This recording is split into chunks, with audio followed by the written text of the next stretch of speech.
अस्सलाम वालेकुम। आज हम डिस्कस करेंगे मैट्रिक्स की टाइप जो कि कल रह गई थी। तो उसमें सबसे पहले जी नेगेटिव ऑफ ए मैट्रिक्स। अब नेगेटिव ऑफ ए मैट्रिक्स का होता है कि किसी भी अगर एक मैट्रिक्स के साइन अंदर जो उसकी करस्पॉन्डिंग एंट्रीज होती हैं उसके जब आप साइन चेंज कर देते हैं तो उसे बोलते हैं नेगेटिव ऑफ ए साइन। जैसे कि इधर यह late A be a matrix, then its negative minus A is obtained by changing the sign of all the entries of A। यानी कि A मैट्रिक इधर आपको दिया हुआ है, उसके साइन है जी एक माइनस दो तीन और चार।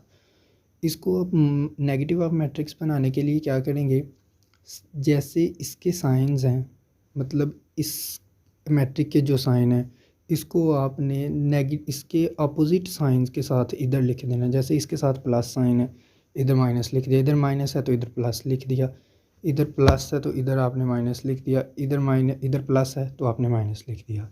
यानी कि by changing all the element all the science of all the entries, तो फिर आपके पास आएगा negative of A matrix.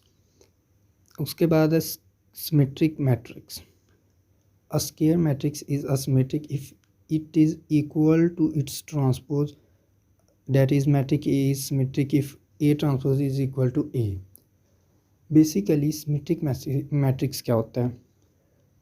Symmetric matric ऐसा मैट्रिक होता है जिसका आप किसी भी मैट्रिक्स का अगर आप ट्रांसपोज लें, ट्रांसपोज लेने के बाद फिर भी आपके पास सेम टू सेम वही एक मैट्रिक आ जाए। जैसे कि M इधर मैट्रिक दिया हुआ है, इसमें क्या है जी, इसमें इसकी एक ये रो है, तीन रो और तीन कॉलम है, इसकी एक ये रो है, इसका मैंने ट्रांसपोज लिया। यानी रो ट्रांसपोज का मतलब होता है कि आप रोज़ को कॉलम में और कॉलम को रोज़ में चेंज करते हैं। अगर आप चाहते हैं कि इसके कॉलम्स को रो में चेंज करना तो फिर भी एक ही बात है, तो हम रोज़ को कॉलम में चेंज करते हैं। यानी पहली रो इसका बना दिया पहला कॉलम 1 2 3 1 2 3।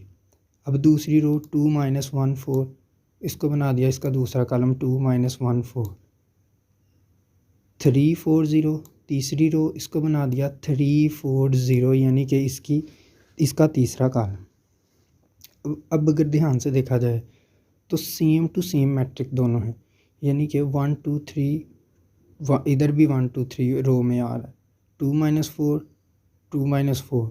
यानी कि अगर आप कहीं भी देखें तो इन दोनों के जो एलिमेंट हैं, दोनों की जो एंट्रीज हैं वो सेम टू सेम उसी जगह पर हैं ट्रांसपोज लेने के बाद भी।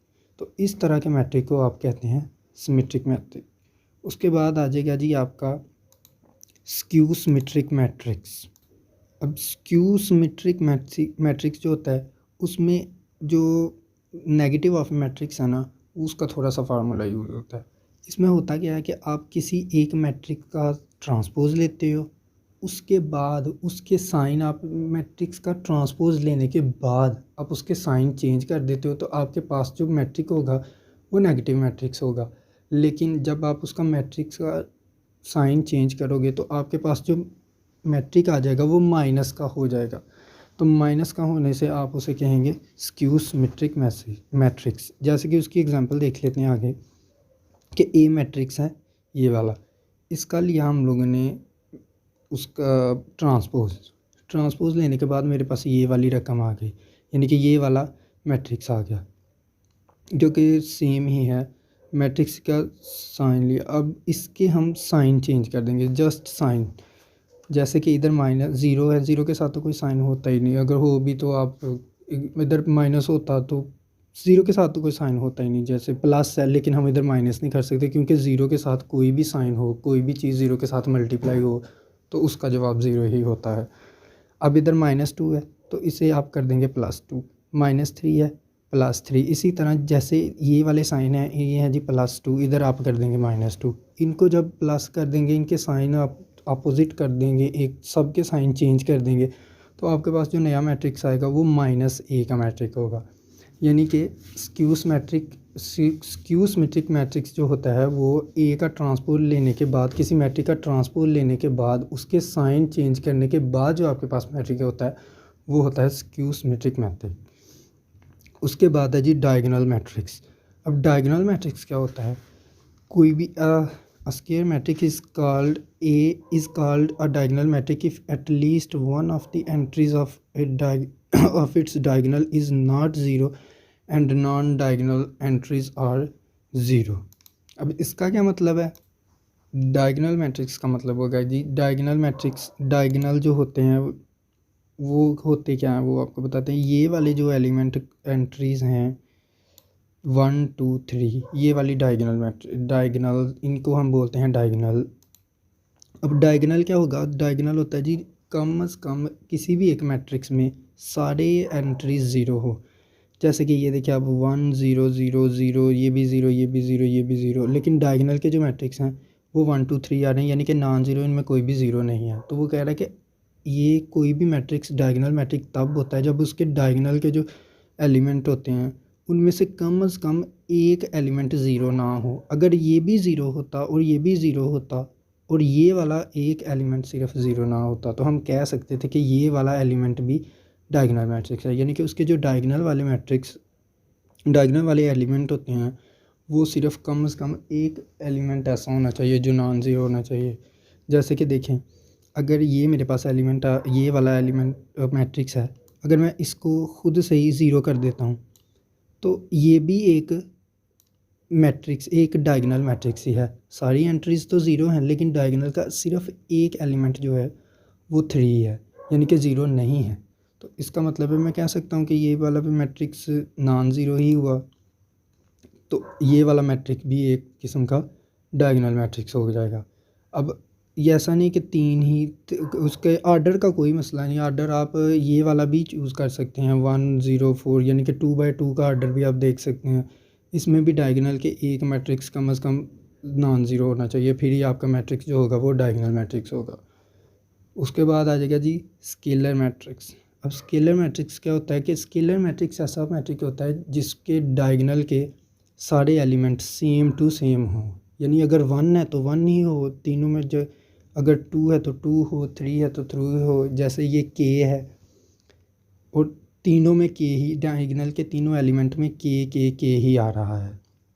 इसका मतलब होगा कि जो डायगोनल के एलिमेंट्स हैं वो सारे सेम टू सेम हो, तब आप उसे कह सकते हैं स्केलर मैट्रिक्स। स्केलर मैट्रिक्स के बाद आइडेंटिटी मैट्रिक्स होता है। आइडेंटिटी मैट्रिक्स जैसे कि नाम से ज़ाहिर है, आइडेंटिटी एक।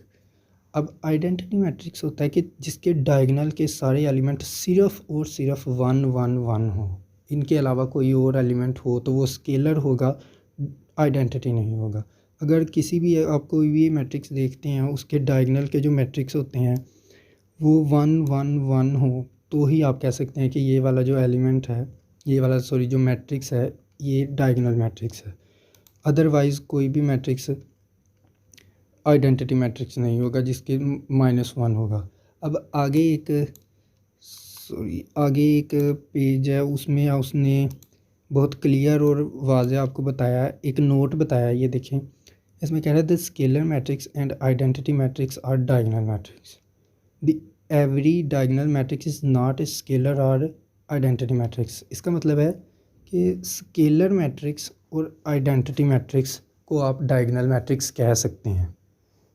क्या मतलब कि जो स्केलर मैट्रिक्स है और जो आइडेंटिटी मैट्रिक्स है उनको आप डायगोनल मैट्रिक्स कह सकते हैं, यानी कि उनके डायगोनल के जो एलिमेंट होते हैं वो कम से कम एक नॉन ज़ीरो होता है, इनको आप डायगोनल मैट्रिक्स कह सकते हैं। लेकिन डायगोनल मैट्रिक्स और स्केलर मैट्रिक्स को आप आइडेंटिटी मैट्रिक्स नहीं कह सकते, यानी कि आइडेंटिटी मैट्रिक्स जो होंगे वो सबसे डिफरेंट होंगे।